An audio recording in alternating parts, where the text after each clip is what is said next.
Dans cette vidéo, on va voir toutes les étapes que tu dois faire pour venir vivre en Thaïlande d'ici 3 à 6 mois. On va voir les visas, comment trouver des logements, les meilleurs endroits où s'installer, mais aussi comment générer des revenus. Car sans revenus, c'est retour à la maison. Et je t'ai tout simplifié afin de faciliter la compréhension et rendre ton projet réalisable. Donc de mon côté, ça va maintenant faire 3 ans que je suis arrivé ici en Thaïlande. Donc pour la petite histoire, il y a 5 ans, j'étais en école de sport, en STAPS pour ceux qui connaissent. Et j'avais déjà commencé un business en ligne parce que je me disais que j'avais pas envie de faire ça toute ma vie et que ça m'ennuyait, etc., etc.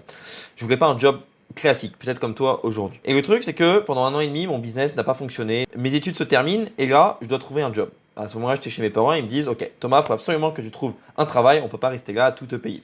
Donc, j'ai commencé un job en tant que caissier.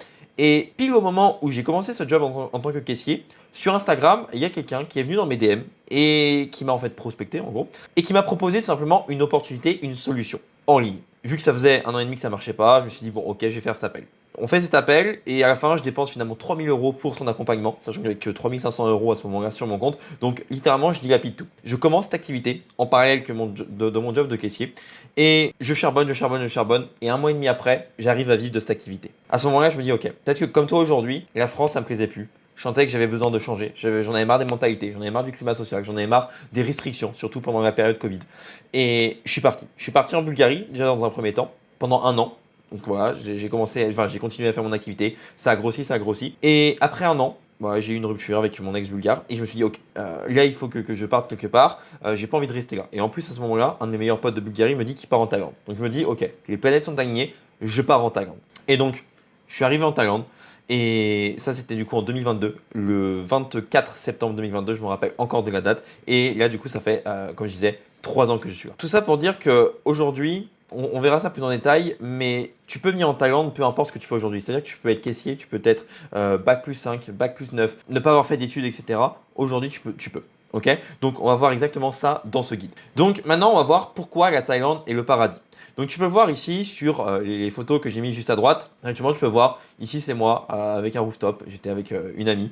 Là, c'est moi à Phuket. Je suis sur un magnifique coucher de soleil. Et là, juste à droite, peut-être tu l'as reconnu, c'est le Benchakiti Park à Bangkok pendant une petite balade matinale à 9 heures. Tu peux voir que le confort de vie qu'on peut avoir, le cadre de vie qu'on peut avoir en Thaïlande est complètement différent de celui qu'il y a en France. Pourquoi? Tout simplement parce que déjà dans un premier temps, comme je l'ai noté ici, les gens sont agréables et respectueux ici en Thaïlande. Aujourd'hui en Occident, tu dois le sentir, et d'ailleurs c'est ce que j'ai mis aussi au niveau du point 2, il n'y a plus de sécurité. Les gens sont tous anxieux, tout le monde est déprimé, tout le monde en a marre de ce qu'il fait, etc., etc. Et ça fait qu'on n'a plus des gens qui sont agréables, on n'a plus des gens respectueux, et tout ça aussi, c'est en partie lié à l'insécurité qu'il y a en France. En Thaïlande, tu peux te balader à 3 h, 4 h du matin, ça va le faire. Tu peux aller en boîte de nuit, tu n'auras pas encore quelqu'un qui va t'embêter ou ce genre de choses. Et en fait, tu peux avoir une sécurité, en fait, dans la tête, un espace mental, une sérénité, c'est le mot que je cherchais, qui en fait juste qui n'a pas de prix parce que ça consomme de l'énergie chaque jour, de pas être en sécurité, etc. Ensuite, tu vas avoir des prix abordables. Et là, par exemple, ce voyage à Phuket que tu vois sur la photo du milieu, ça va peut-être coûter pour 2 semaines, peut-être dû dépenser à peine 800 €, 1000 €, logement, tout confondu, alors que je profitais. Ça coûte vraiment rien. Le billet, je l'ai payé 30 € aller et 30 € retour, donc 60 €. Et tu vois les cadres idylliques que tu as, juste en partant de Bangkok, le rooftop que tu vois tout à gauche, je payais mon Coca Zéro 2 €. Alors que j'ai une magnifique vue. En France, aujourd'hui, c'est limite, c'était à 3,50 €, 4 € pour un petit verre en terrasse.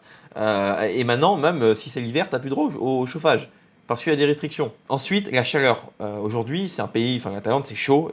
Voilà, c'est que on le sait, les études l'ont prouvé. Quand il y a du soleil, on se sent beaucoup mieux. On est tout le temps de bonne humeur. Et il y a ça aussi qui fait que les gens ici sont de bonne humeur. À chaque fois dans les pays comme ça, les gens sont de bonne humeur parce qu'il fait chaud. Ensuite, la facilité de voyager. Donc c'est ce que je disais tout à l'heure. J'ai été à Phuket. Ça m'a coûté, ouais, ça m'a rien coûté. Si tu veux, tu peux aller à Chiang Mai de Bangkok, c'est à 40 minutes. Enfin, à 1 heure, je veux dire. Tu peux aller à Koh Samui, tu peux aller à Phuket, tu peux aller littéralement nulle part, partout, pardon. Tu peux même aller à Pattaya, qui est juste 2 heures en voiture. Même si tu as envie d'aller au Japon, c'est à 6 heures. Si tu as envie d'aller en Indonésie, 4 heures. Vietnam à 1 h 30. Bref, en fait, tu as tout qui est à côté de la Thaïlande en Asie. Et les destinations en plus en Asie sont vraiment voilà, sont bien. Donc je pense que si tu es sur cette vidéo, tu as déjà un penchant pour l'Asie. Ensuite, l'autre chose, c'est la liberté. Aujourd'hui, en France, on a des lois pour tout, pour n'importe quoi, qui sont là pour t'embêter. Et même, tu as une sensation aussi de liberté qui va avec la sécurité. Bref, je vais pas me répéter.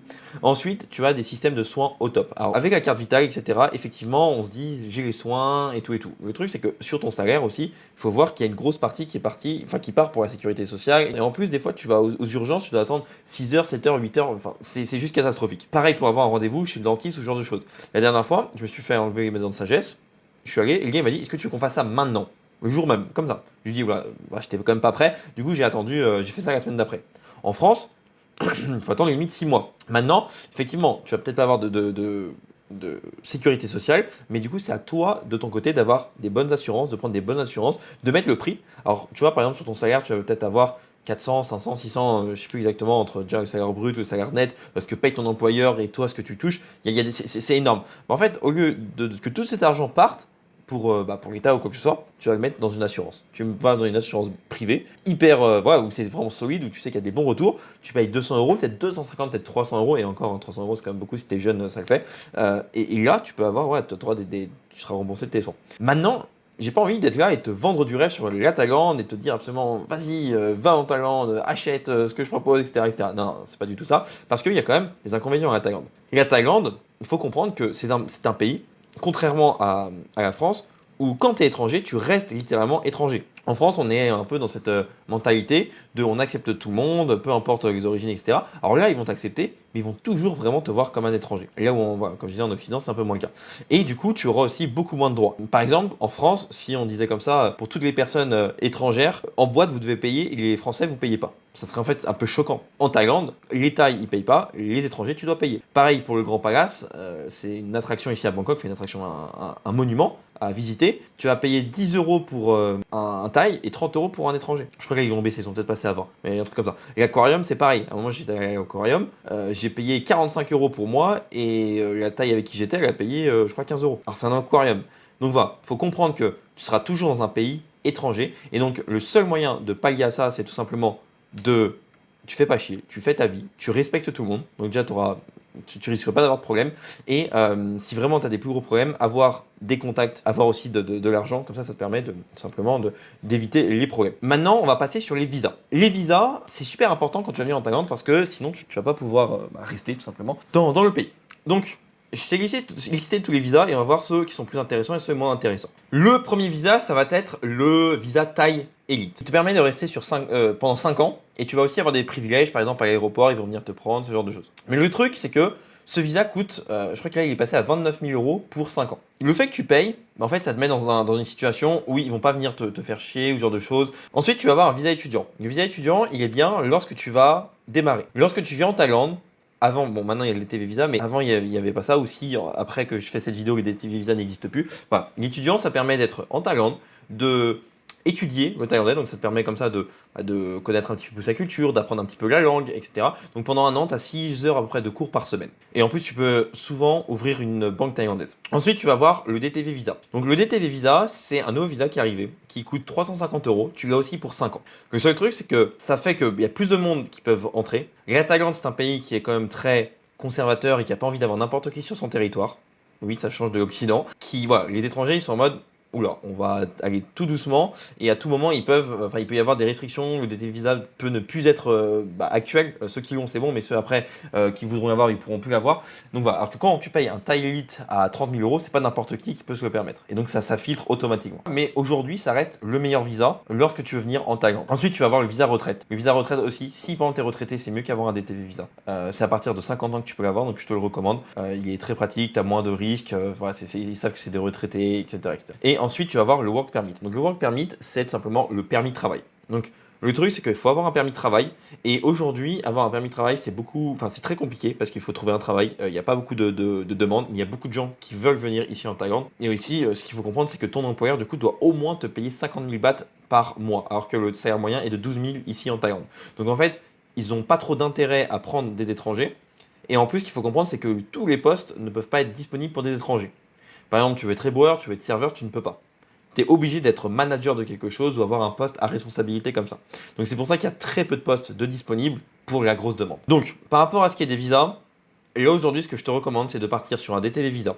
Pour ça, c'est super simple. Tu vas sur Taille Visa, voilà. D'ailleurs, j'ai fait une vidéo tu tapes sur ma chaîne Thomas Ribémon DTV Visa, tu vas tomber dessus, qui explique étape par étape comment faire ce visa. Ensuite, si tu veux faire un visa étudiant, bah, directement, tu peux m'envoyer un message sur Insta ou quoi que ce soit, je te donnerai des écoles. Ou directement, pour les personnes, enfin, de notre côté, on accompagne les gens à tout simplement vivre d'une activité en ligne et pour qu'ils s'expatrient directement en Thaïlande et ensuite on les aide sur place. Si toi, c'est ce que tu recherches, clique sur le lien dans ma bio, tu réserves un appel avec moi et le but, c'est qu'on voit finalement comment on peut finalement travailler ensemble. Et si tu es juste là pour demander des conseils de visa, ne réserve pas l'appel, mais si tu as un vrai projet et que tu as vraiment envie de démarrer une activité en ligne, je te laisse cliquer sur le lien. Donc si je récapitule tout ça, si vraiment tu veux venir en Thaïlande, tu as moins de 50 ans, je te recommande vraiment le DTV Visa. Si le DTV Visa, il y a des problèmes d'ici là, un visa étudiant ou si tu as l'argent, un Thai Elite, ce sera toujours mieux. Mais voilà, dans un premier temps, prends un DTV Visa et après, s'il y a des complications et tu as l'argent, bah, tu prends un Thai Elite. Ensuite, si tu as plus que 50 ans, un visa retraite et le Work Permit, je te le recommande pas parce qu'il faut trouver un travail sur place. Maintenant, où habiter en Thaïlande? Donc la Thaïlande, voilà, tu l'as vu, c'est large, c'est grand, il y a pas mal de choses à faire et on peut se demander, ok, où est-ce que je veux habiter?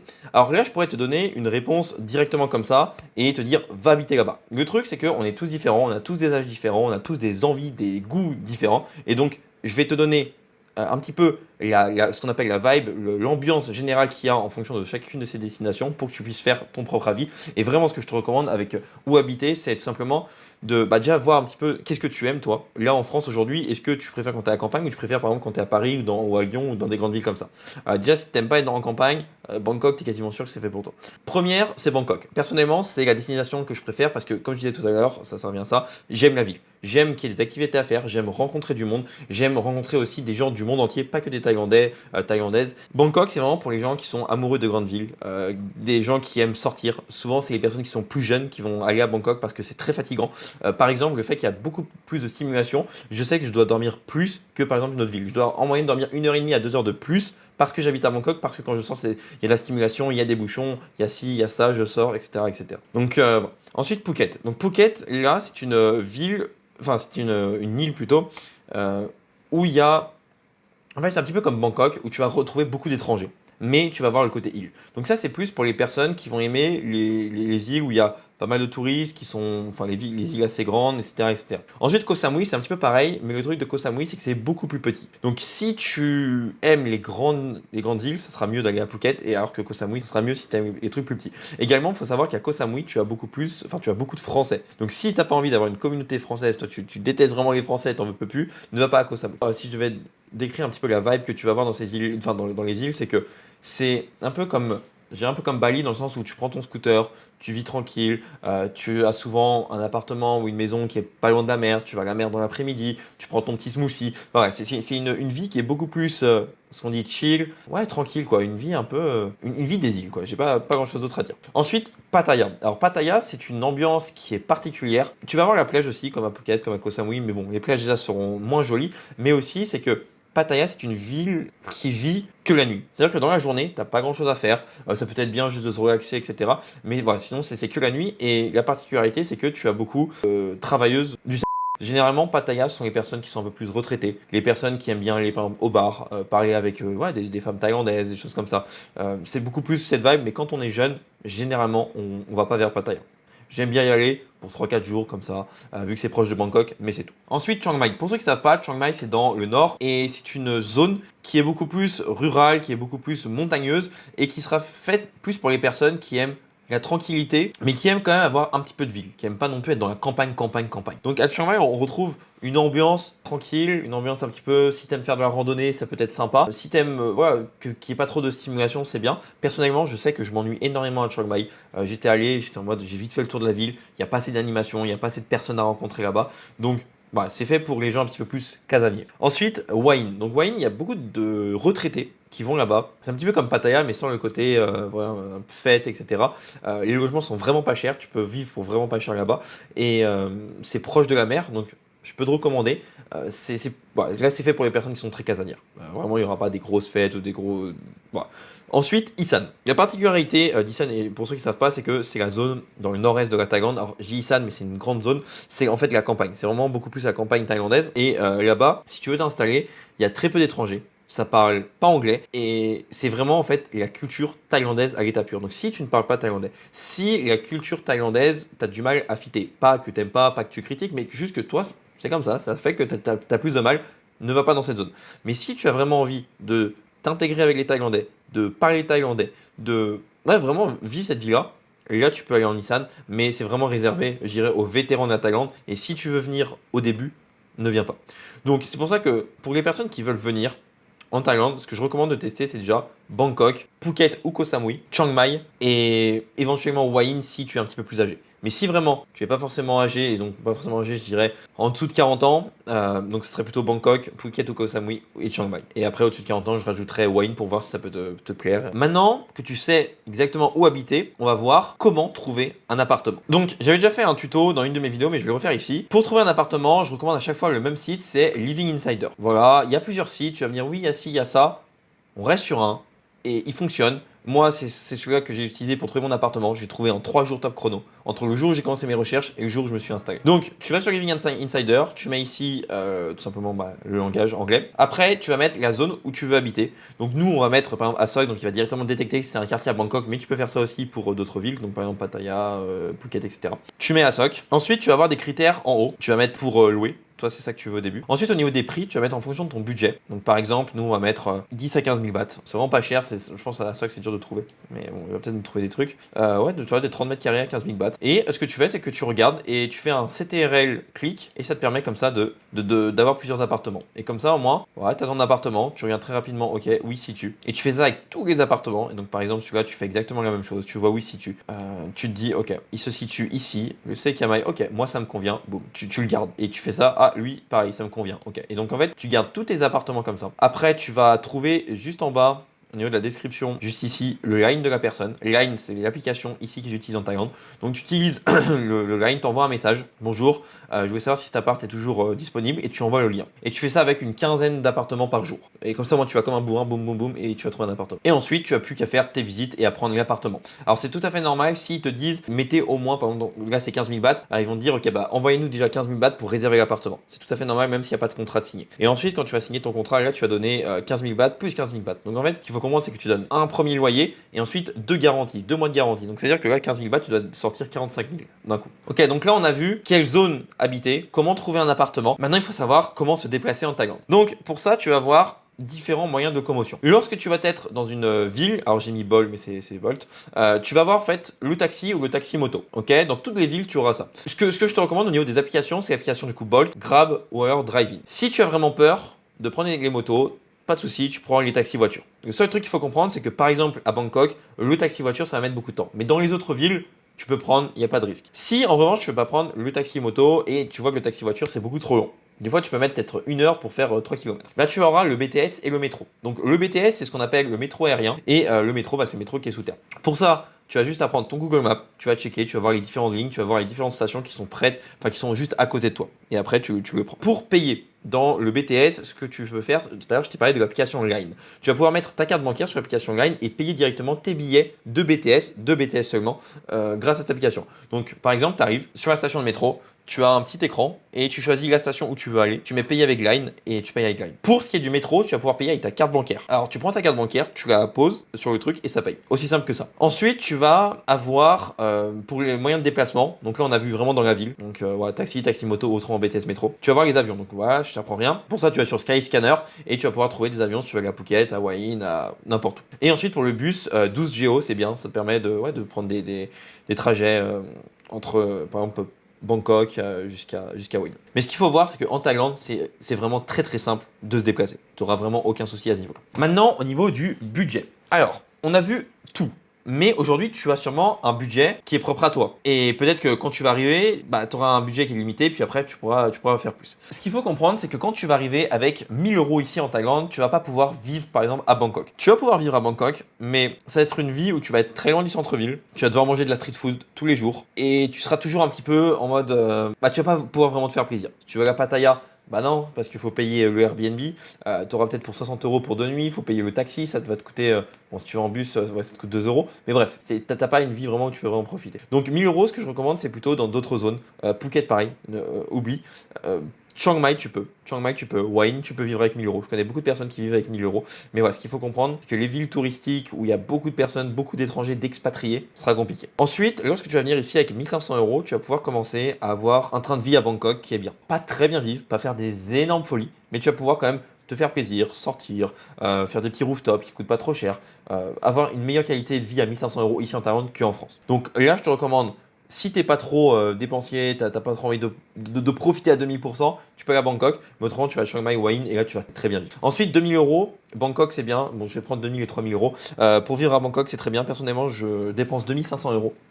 Pour vivre ici à Bangkok, mais si tu as 2000-3000 euros même dans toutes les autres villes, ça va vraiment être optimal, surtout qu'après tu vas pouvoir mettre de côté parce que c'est bien de vivre avec un certain budget, mais il faut aussi mettre de côté au cas où, etc. etc. Donc là tu seras vraiment bien. Donc c'est pour ça que pour les personnes qui veulent arriver, qui ont vraiment marre de la France, ok, tu peux partir à partir de 1000 euros, mais après, idéalement, arrive assez rapidement sur du 2 à 3000 euros. Maintenant, tu dis, ok, on a vu les budgets, mais c'est bien. Comment je fais pour générer ces budgets? Alors, tu vas voir deux manières de générer des revenus. Tu vas avoir des activités en ligne ou alors un job sur place. Le problème des jobs sur place, c'est que c'est compliqué parce qu'il y a beaucoup de demandes de gens qui veulent venir en Thaïlande, mais il y a très peu de personnes qui offrent finalement des jobs ici en Thaïlande.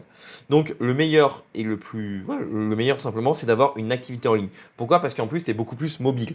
Là, une fois que ton work permit, donc ton visa travail, il se termine, tu as 7 jours pour partir. Donc je ne sais pas pourquoi, d'un coup, ton entreprise avait arrêté, hop, tu dois quitter ton travail et sachant que tu as pris ton appartement, tu dois laisser la caution, etc., etc., c'est beaucoup trop compliqué. Donc, l'activité en ligne, tu es beaucoup plus libre et surtout que, par exemple, si tu as envie d'un un mardi après, tu te dis, putain, mais j'ai envie de partir à Phuket, en fait, tu peux partir le mercredi matin ou même le mardi soir. Alors que quand tu as un travail sur place, tu dois absolument avoir ton travail. Et ça, c'est chiant. Maintenant, dans tout ce qui est des activités en ligne, peut-être que là, tu vois ça et tu dis, c'est flou.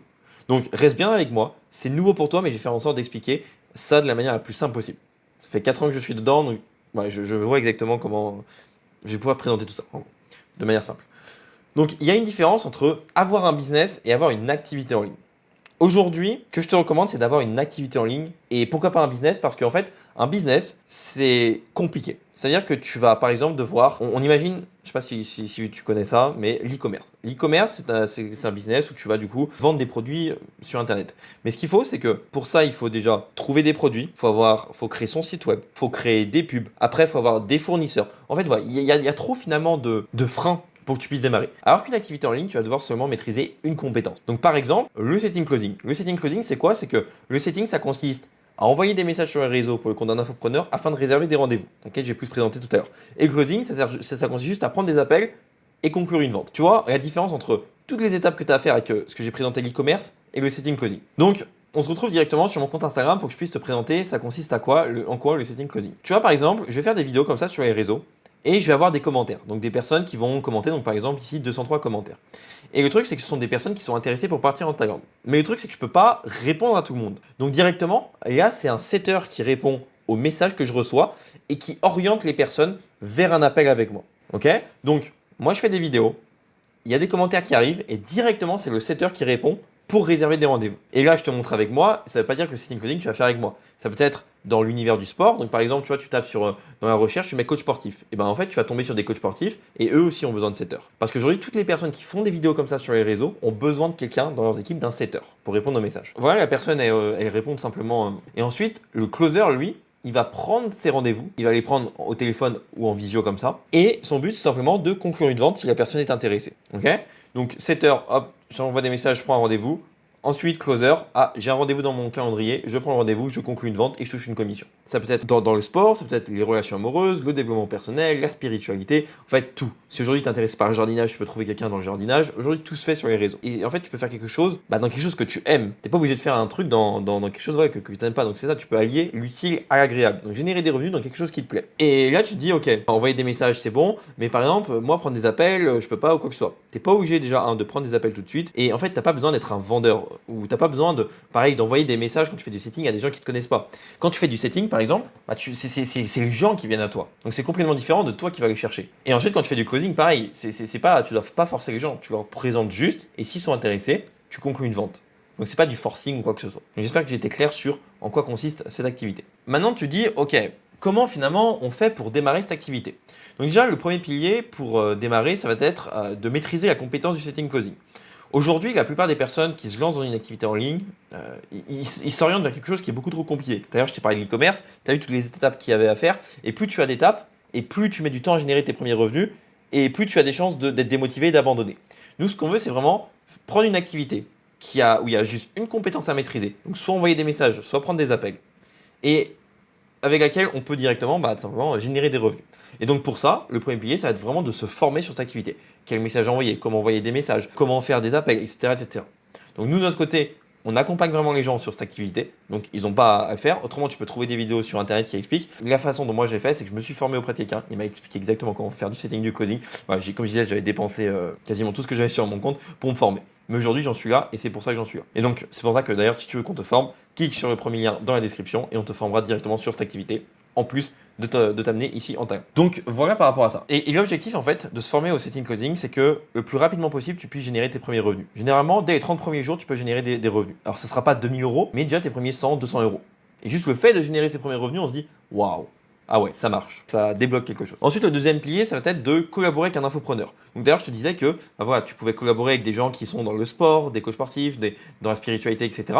Maintenant, il faut trouver ces personnes. Et pour trouver ces personnes-là, déjà, ce qu'il faut comprendre, c'est que ces gens-là, chaque jour, ils dépensent de l'argent, que ce soit dans des monteurs vidéo, que ce soit dans la pub ou quoi que ce soit. Donc en fait, ils vont pas prendre n'importe quel setter, n'importe quel closer. Ils vont vraiment prendre des setters qui sont formés, parce que il y a des enjeux, et généralement des setters qui ont été recommandés. Donc c'est pour ça que nous, dans notre accompagnement, on recommande finalement nos setters, nos closers, ce qui fait que c'est beaucoup plus simple pour eux de trouver des contrats. Si tu te démerdes bien, tu peux largement trouver un infopreneur en l'espace de 15 jours. Maintenant, tu vas me dire, ok Thomas, comment on fait pour trouver un infopreneur? Donc, par exemple, là, je m'étais créé un compte pour, comme si j'étais un setter ou un closer qui recherchait un infopreneur. Donc voilà, tu mets une photo de profil, tu mets une petite bio, et à côté, tu mets comme ça des photos qui paraissent professionnelles. Et ensuite, par exemple, on imagine que j'ai envie de travailler avec un coach sportif. Et ben, je vais taper ici, coach sportif. Alors sur PC, c'est nul, mais sur portable, ouais, je vais en trouver. Je vois Pierre Coach, et du coup, je lui envoie un message. Je lui fais salut Pierre, c'est Thomas, je suis setter.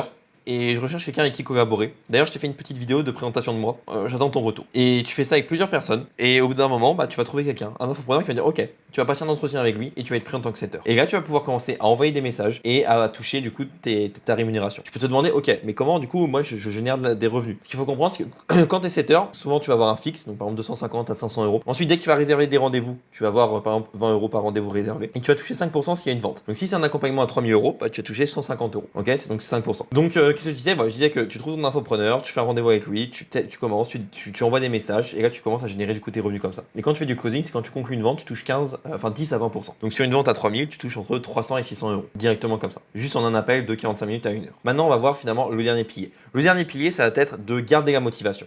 Donc c'est facile de se dire ok, je démarre quelque chose, ou c'est facile de se dire j'ai envie de partir en Thaïlande, mais ce qui compte vraiment, c'est de passer à l'action. Et là aujourd'hui, la plupart des personnes qui se lancent dans le business, dans les activités en ligne, en fait abandonnent parce qu'ils n'ont pas suffisamment de motivation. D'ailleurs, c'est pour ça que nous, on accompagne des personnes pour les aider à garder la motivation, rester avec eux, dès qu'ils ont des moments des questions ou des choses comme ça, en fait, on est là avec eux et on fait en sorte de vraiment les motiver. Voilà, ça va être de garder la motivation. Si tu penses que tu peux le faire par toi-même, être motivé chaque jour, démarrer l'activité, générer tes premiers revenus, franchement, let's go, vas-y. Si en revanche, tu te dis, tout seul, c'est un petit peu compliqué, voilà, j'ai déjà dit, tu réserves directement un appel avec moi.